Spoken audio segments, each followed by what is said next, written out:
Hey everybody, welcome back to another news roundup. Hope you guys been enjoying the content channel as of late. Excuse me if you hear some noises in the background. It is Friday and it's been kind of a hectic day, so excuse me if I just sound a little winded. I'm just been trying to get this recorded and now is the best time, but also I only have a little bit of time, so excuse me if I kind of go through these a little quickly. It's just I only got so much time to record.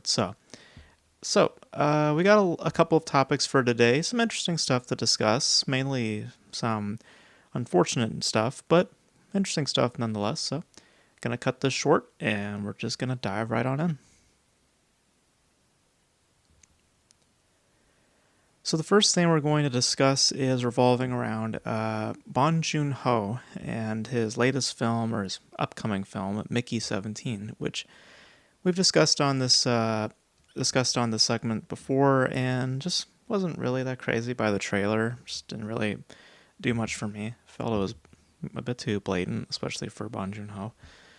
He had an interview recently with Empire magazine, and he was discussing the film and some behind-the-scenes stuff. And the most interesting thing that came out of the interview was about the reasoning for the delay, because there was a year-long delay that happened for the film, at least roughly a year-long delay, because it was originally supposed to come out this year, March 29th to be precise, but then it was pushed all the way to January 31st, which is the date that it now holds. And the reasoning behind the long delay was, according to Bong Joon-ho, due to varying film cuts that they were testing. One that was basically the producer's cut, and the other was the director's cut, ultimately landing and sticking with his cut being the one that's going to be released in theaters. So basically they were testing varying, versions of the film, and the version of which the executives made, producers ultimately did not vote as well, and the director's cut appears to have gotten a better response. Now, this while this may seem on paper like a positive thing, when you consider that this was delayed up to a year, what this reads more like is that those initial test screenings were not great. They lack confidence in its financial performance, hence why it's being pushed at the beginning of the year, and ultimately handing that decision to the filmmaker due to really no other alternative and for a potentially better attempt. Basically, to summarize it, like what it kind of comes down to is that we're basically stuck with your cut, or because our cut didn't test well. And who's to say the director's cut is even a large improvement to begin with? So, because we don't know how that tested. So, but again, maybe it may turn out to be a genuinely good thing. Maybe the director's cut is actually a way better cut compared to the producer's cut, or whatever the producers had in mind. But it sounds more like a case of better you than I, meaning better you do it and have it be your thing and have it flop than have it be our take and have it flop. Because this will likely fail. I mean, we're talking about a $100+ million thing being dumped on January, original concept type deal. It's kind of similar in the vein to Megapolis in that it's just hard to market. It's, yeah. So it seems more like at this point, who will be to blame once it's all said and done, and they're basically pitting it on Bong Joon-ho at this point. That's just what it sounds like to me. Like I said, it kind of hinders a lot more on the quality of the film that will determine my, basically conspiracy theory. But it's just pure speculation. Maybe, like I said, it comes out good. Maybe it turns out to be something actually competently made, but I doubt. I have doubts. And I honestly have big doubts many will even see it when it does indeed come out. So, let's just put it like this. The reasoning, if the reason for this truthfully being delayed nearly a year is over a discussion of a final cut, trust me, there's something fundamentally wrong with the film. If that is what's preventing the film from coming out, that sounds like there's an issue with the film, regardless of what cut it is. It just sounds like which one do we think has better odds or better off? And it seems like they're going with the director's cut. But I have a suspicion that it's more to do with, ownership of blame once this thing does come out. So I don't know. It's pure speculation, but it's kind of interesting to know that potentially is the reason why it was delayed for so long. So, all right. Speaking of delays, let's talk about Blade. So, I mean, you guys know I don't care for Marvel stuff, but this specific story is interesting. Because, wow, we've heard of this film mainly in the context of delays. And, well, we're back at it again with another delay. Because Blade has been delayed again, except this time with no firm release date. So, it's been removed off the release calendar with no new release date attached. Instead, the date that it recently held, which was November 7th, 2025, that will now be occupied by the upcoming Predator Badlands, which we'll actually be discussing more in a second in regards to that. But just to give you a timeline, the film was announced at San Diego Comic-Con back in 2019. Now, it was originally supposed to come out in 2023, but since then it's been delayed with this now 3 times. So it was supposed to come out 2023, then got pushed 2024, 2025, and now here we are, really in an unsurprising move, given the lack of updates for the past couple of months. Here we are again with another delay. Now, the film has gone through 2 directors and 5 screenwriters, with a 6th screenwriter, Eric Pearson, who's been involved in the Marvel Studios family, playing around with certain movies here and there. He's currently working on the script. Mahershala Ali and Mia Goth are still attached to star, but as of this recording, there's been no new director announced. So it's not surprising at all. It's not surprising, really, that they haven't even provided a date either, because I really think they're weighing out its fate at this point, because I think the interest for this has likely faded. I think the market isn't as substantial to justify this investment. So, and from how I'm reading it, again, pure speculation on my part, but from how I'm reading it, there may be some potential conflict going on with the actor, because it just seems as though that 2 directors have taken a jab at it. You've had now 6 screenwriters have taken a jab at it. To me, that seems to me like the only explanation, that maybe it's an issue of Mahershala Ali, maybe he's not happy with ideas or really liking what's being written, and the studio wants to be in good business with a high-profile name like Mahershala Ali. It's the only solid explanation outside of poor scripts. I mean, maybe all the scripts are bad, but you can't say that after 6 scripts that they couldn't find, by they I mean executives / producers, you can't say after 6 scripts that they haven't found one that they liked. I think this is a case of like Joker 2, where an actor is given priority and they're just kind of waiting on his approval, or perhaps somebody else. Maybe it's Kevin Feige's issue. I don't know, but I've always said, in the case of actors giving priority, that to me is just ridiculous to hand that kind of power over to them. But like I said, complete speculation. Maybe I'm wrong. I hope I'm wrong, but you go through 6 scripts, at that point, you should have found something that you liked. Because if they're all bad ideas, that's telling. So we'll see. We'll see what the fate of this is going to be. Someone mentioned maybe a TV series at this point. I don't even know that. TV is more expensive than film to some extent, so I don't think they want to even bother investing in that regard. We'll see. We'll see, man. It's been about 5 years since its announcement, so we'll see where things lie in the future.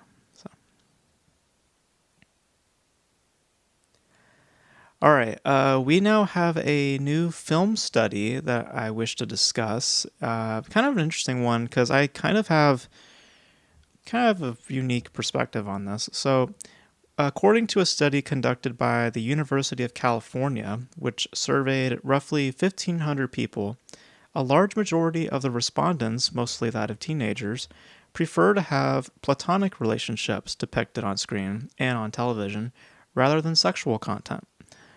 Just to get into specifics, 63.5% of those responses prefer stories focusing on friendships, whereas 62.4% of the responses say sexual content isn't needed as a plot device, which is actually marginally higher compared to last year's study, I believe from the same university, where last year's responses were 51.5% in that they wanted more content featuring platonic relationships, and 47.5% of those responses from last year stated that they don't seek out movies or shows that revolve around or emphasize on sexual activity.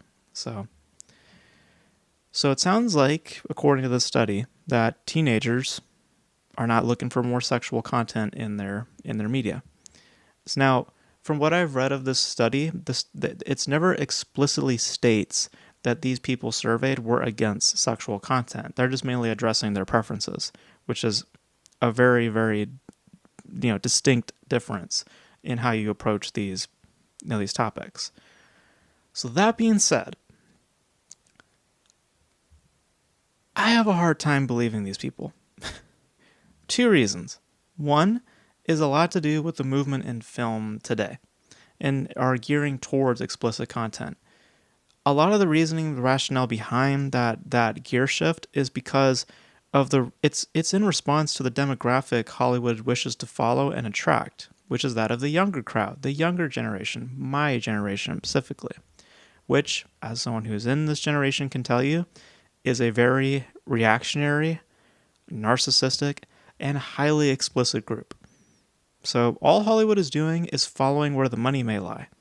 So in that, the mentalities that you do see in that extremist type mentality, it's to relate to that generation. It's to feed into that.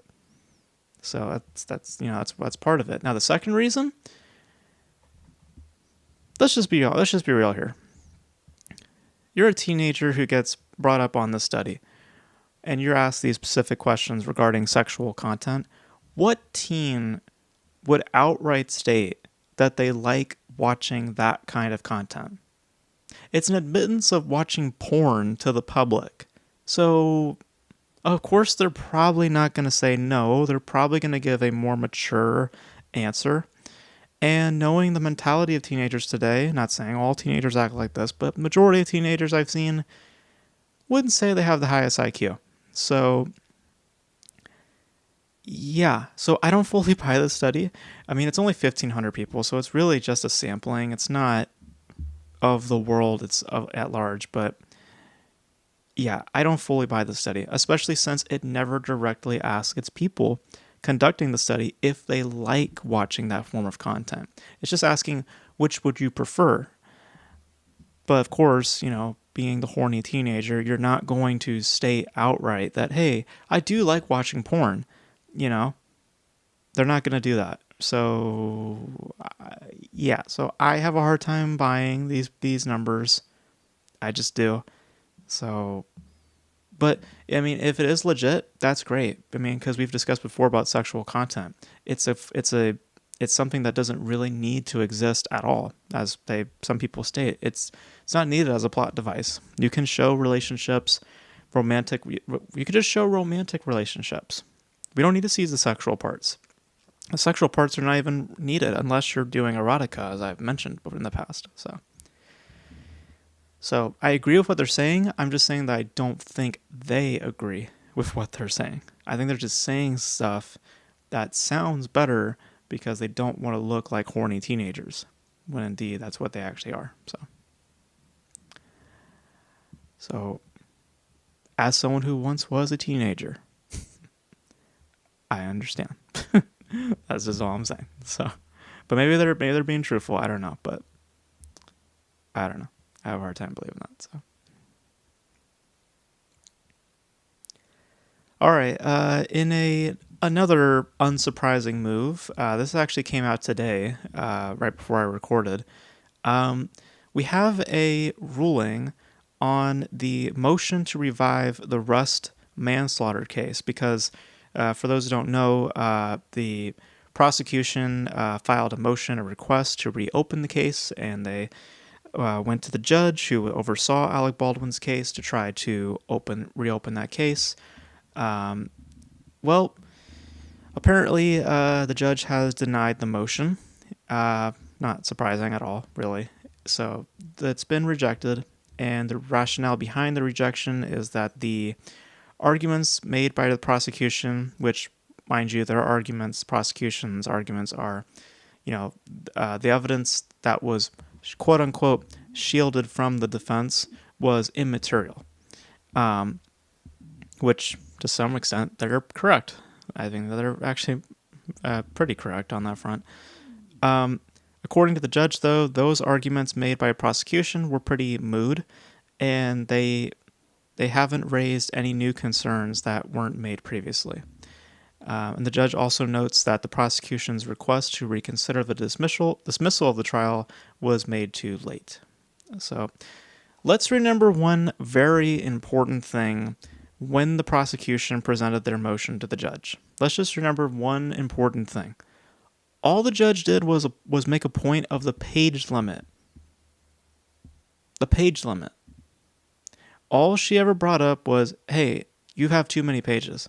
You've exceeded the minimum requirements. You need to rework that. Yeah.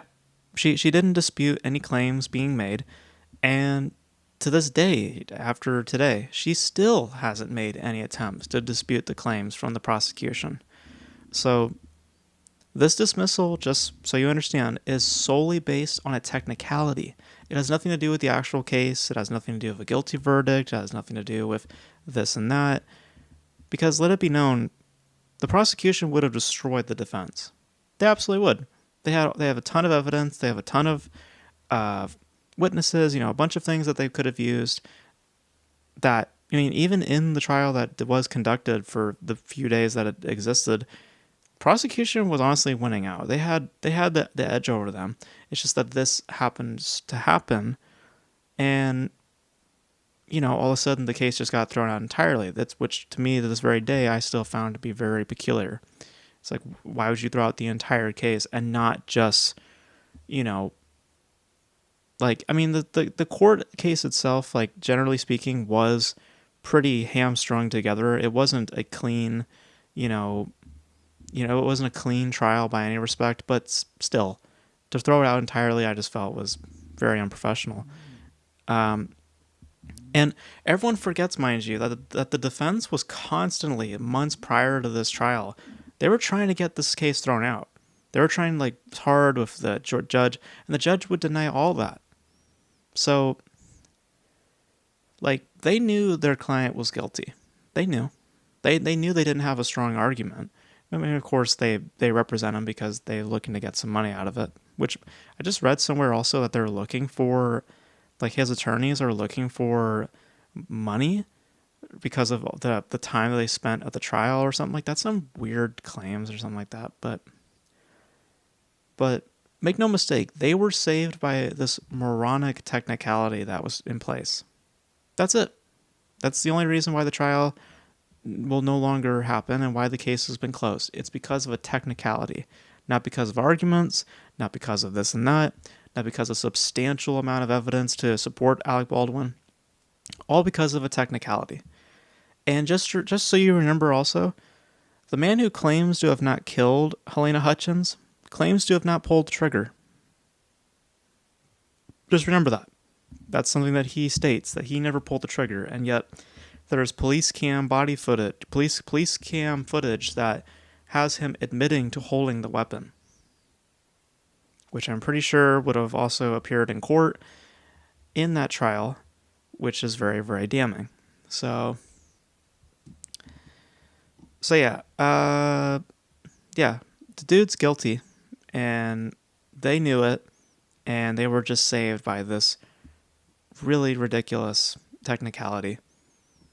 And don't know why the judge let it just just blew out the entire case. I don't know why. Maybe there's some inside stuff going on, but yeah, the man is guilty, and I hope that he gets sued elsewhere. There's other cases that are popping up that are gonna, bring him to court, but I think the family, literally Hutchins' family, or her husband, I think is actually going to be filing some kind of lawsuit against him. But yeah, very unfortunate, but not that surprising either. Once you know the behind all the lead up to this, so. Alrighty, the biggest story of the week comes from 20th Century Studios. There was an interview that was conducted by the Hollywood Reporter, and the current boss at 20th Century Studios, Steve Aspel, I think it's how you say his name. My apologies if I butchered it. He revealed during this interview a couple of developments on a couple of their franchises and some notable features, and basically laying out a future film plan and what is being discussed, what's being worked out on, and what isn't. So here's a couple of points on what he brought up. So first thing that he pretty much confirmed on is that we are getting a sequel to Alien Romulus. They're currently working out a deal with Fede Alvarez, who directed the first one, to potentially return to direct this one. We'll be following up from the original story with original cast members potentially returning. So Alien Romulus 2 is pretty much happening. He went on to talk about briefly Free Guy 2. Now, Free Guy 2, they do want to do, but but it solely depends on the availability of the director and Ryan Reynolds. So no solid development made on that front, but they're essentially just waiting on them once they have the time to come around and work on it. So no future plans for the Kingsman franchise at all. So they was pretty definite about saying no. So no Kingsman films for the future, likely due to the how Argyle performed, which was terrible. There's more adaptations of Agatha Christie's books in the works, which recently was adapted into a trilogy of films under the direction of Kenneth Branagh, which included Murder on the Orient Express, Death on the Nile, and Haunting in Venice. So, got more books adaptations on the way. And a interesting point to bring up is the next Planet of the Apes film is potentially eyeing a 2027 release. I don't know why. I still think it's a bad business decision. We've talked about it before, where Kingdom was at best a soft success. Really, I think it was just not that great of a success, but for that as your foundation, I doubt that more audiences will come to see another film and justify this investment. So I think they're going to come to regret that decision, honestly. But looking for a 2027 release, apparently. And interesting thing to bring up about next year is that apparently we're getting two Predator films in 2025. One of which we talked about just a little while ago was Badlands, and the other has yet to be announced. Now, they've disputed that it more than likely is not going to be Prey 2 because the director is not Dan Trachtenberg, I think is his name. He's not interested in doing a Prey 2 at the moment. But the secret film, from what I read, if I read it correctly, is being directed by Dan Trachtenberg as well. So he's got two Predator films coming out next year. No word on if it's coming out on streaming or what have you. Just it's coming out next year. So the prequel to Master and Commander is still in development. It has a script. They're just looking for a director at this point. And currently, there are no plans for the Die Hard franchise to continue. There might be a remake, if I'm guessing, in the future. They're saying not currently. Because with Kingsman, they're extremely definite. They were like, no more Kingsman movies. With Die Hard franchise, they're just saying, not at the moment. You know? So for the future, you might in fact like see a remake, because I mean, with Bruce Willis, unfortunately, what's happening with Bruce Willis, um, it's not looking, it's not looking like he will return to the franchise, unfortunately, but and hopefully he gets well, obviously. Um, um, but uh, but yeah, it's looking probably to be a reboot or some kind of spin-off or what have you. So, but but yeah, that's all the developments going on, and for the most part, pretty par for the course. Seems to be operating in the right direction. Kind of careful on what they are investing into. Primarily speaking, it seems like they're going on all out for Alien and Predator, looking potentially to continue Planet of the Apes, which I still say I think is a bad business investment considering how Kingdom performed. But yeah, got a couple of things in the works, and some are just kind of just waiting out until directors pick up on it. So yeah, so interesting developments. Mostly to do with Alien Romulus 2. That's the most solid thing that we have, and apparently a Secret Predator film coming out next year. So yeah, some interesting stuff. It's interesting to see their confidence in the Predator franchise. I'm not sure if those ambitions will pay off next year, especially in a theatrical medium. But like I said, for the most part, good expecting decisions, but some question marks here and there as well. So we'll just have to wait and see how these decisions pay off in the future. And finally, the last thing that we're going to discuss is revolving around Clint Eastwood's potential final film, Juror Number 2. So, Juror Number 2 is having its world premiere, I believe, this week or next week at the AFI Film Festival. And is expected to have a limited release next week, the following week after it's premiered at the film festival. I said at the time that it's weird that it didn't have, when it got dated, I found it weird that it was only getting a limited release. Well, apparently, there's actually more to that story. So, according to Variety, Warner Brothers, the company distributing it, they're planning on releasing Juror Number 2 in a limited release in, quote, less than 50 theaters, with no current plans to expand to more locations in the following weeks. Those 50 theaters include 4 in New York, 5 in Los Angeles, and only 1 in Chicago. Sources also suggest that the studio is considering not to report the box office grosses for the film, which, when you're very much limiting the release of said film, I don't blame them that much. Now, the film was originally produced for streaming with a budget of $30 million, and that release strategy changed based on test screenings for the film. Now, according to an inside source, the decision to put the film in theaters apparently was not solely based on the test screenings, though. It was to represent gratitude towards the filmmaker. So not purely of the product itself, but because, hey, Clint Eastwood's been in the business with us for many, many years, so let's just put the film in theaters.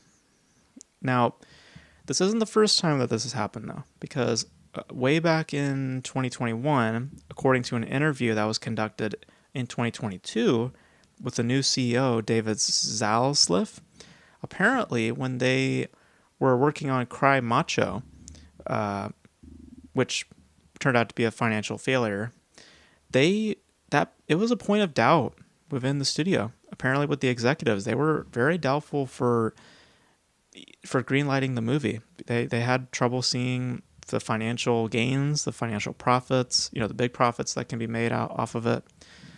And, the existence entirely. The new CEO even brought that up in the interview, stating like, I don't even understand why that movie got greenlit to begin with, since there were those concerns in-house if the film would even turn a profit.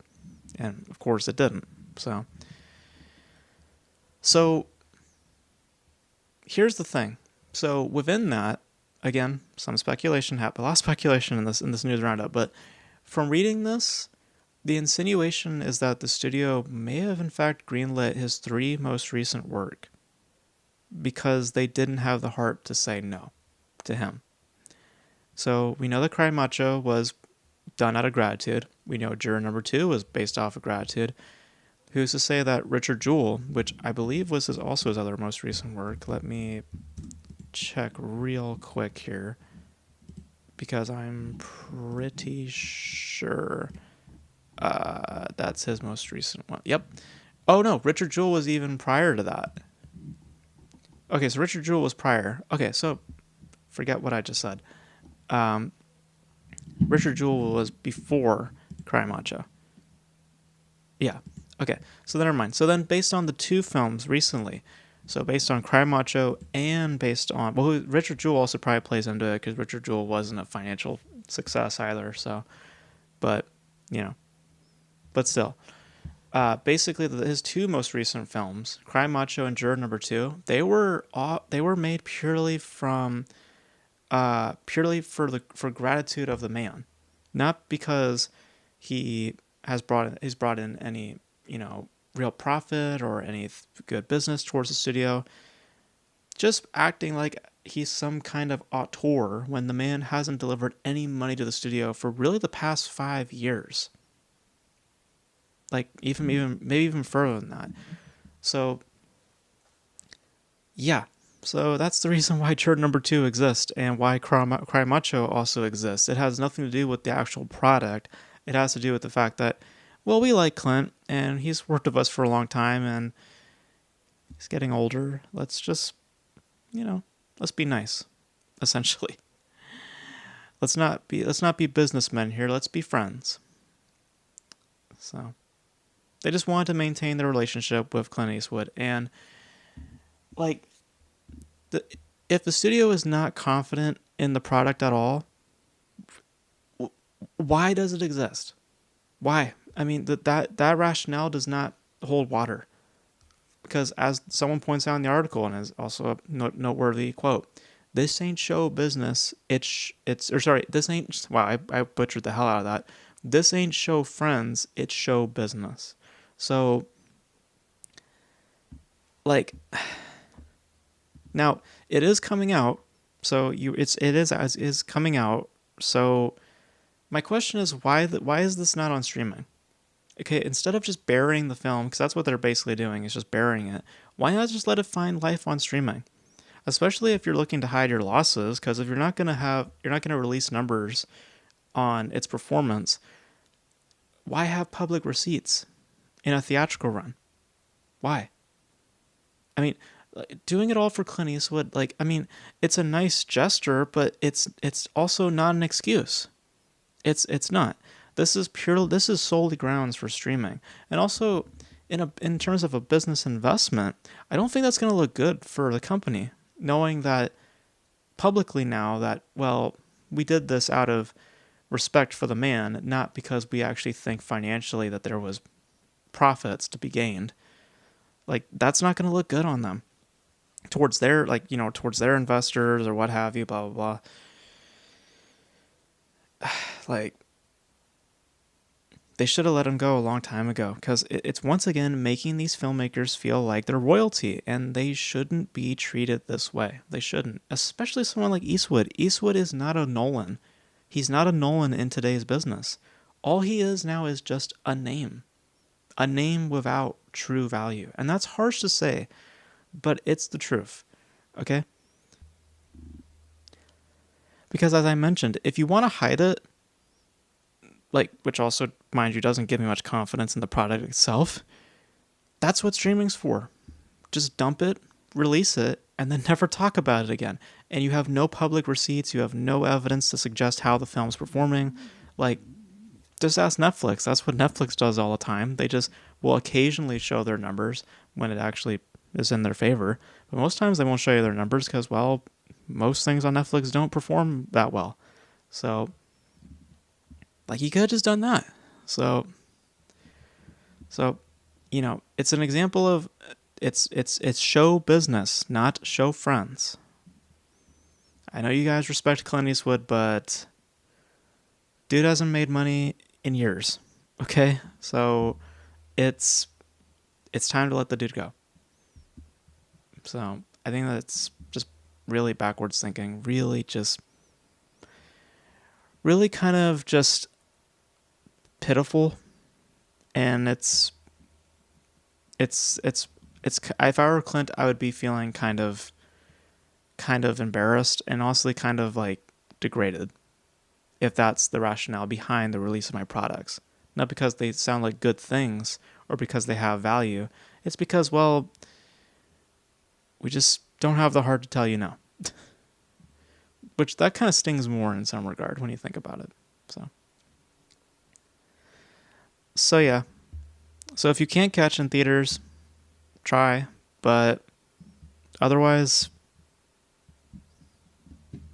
I don't know. It should have been on streaming, dude. Really. It really should have been on streaming at the start. So, but yeah, those are my thoughts for this week, guys. Thank you guys for tuning in. You guys let me know your thoughts on all these topics in the comment section below regarding Clint Eastwood, all the announcements or so-so announcements from 20th Century Studios, the Alec Baldwin case, Blade getting delayed again. Let me know all your thoughts in the comment section below. And that's going to be it for this video, guys. Thank you guys for tuning in. And until then, I'll catch you guys in the next video. Bye.